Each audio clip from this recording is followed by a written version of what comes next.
आन्दोलन त हजुरहरूले देखिरहनु भएको छ। 17औं दिन 18औं दिन आज आइसक्यो। जुन रफ्तारमा अगाडि बढिरहेको छ त्यो रफ्तार शिक्षकहरूको सङ्ख्या दिन प्रतिदिन वृद्धि भइरहेको छ। यो बानेश्वर पुरै हाम्रै कब्जामा भए जस्तो अनुभूति भइरहेको छ। आन्दोलनको मुड चाहिँ अगाडि बढिरहेको छ। अब यो शिक्षा ऐन त पक्कै पनि भन्यो भने संविधान जारी भएको 2072 सालमा हाम्रो नेपालको संविधान जारी भयो। यो पछिल्लो संविधान जारी भइसके पछाडि 3 वर्षभित्र ऐन जारी हुनुपर्ने अवस्था थियो। सरकार अहिले यो 8 वर्ष 9 वर्ष भइसक्दा पनि ऐन जारी गर्न नसक्नुकोमा त सरकार चुकेको अवस्था त नितान्त हो।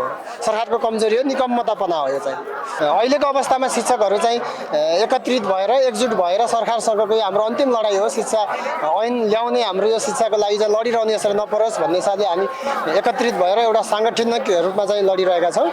यसपछि चाहिँ सरकार झुक्नुपर्ने अवस्था आउन सक्छ। पक्कै पनि अब यस पछाडिका दिनमा हामीलाई हेप्ने अवस्था चाहिँ रहँदैन भन्ने मलाई लाग्छ। पक्कै पनि शिक्षा क्षेत्र भनेको शिक्षकसँग मात्रै जोडिने विषय होइन। यसमा अभिभावकहरू पनि त्यतिकै जोडिने विषय हो। समुदाय जोडिएको हुन्छ। हामीले सरसर्ती हेर्दाखेरि शिक्षकलाई मात्रै दोष दिएर उम्किने एउटा सजिलो खालको बाटो खोजिरहेका हुन्छौँ।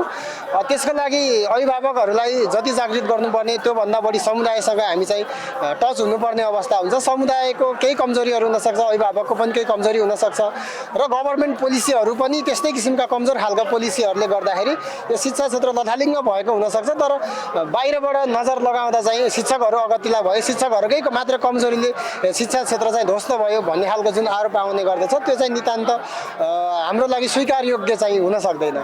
म चाहिँ के भन्न चाहन्छु सरकार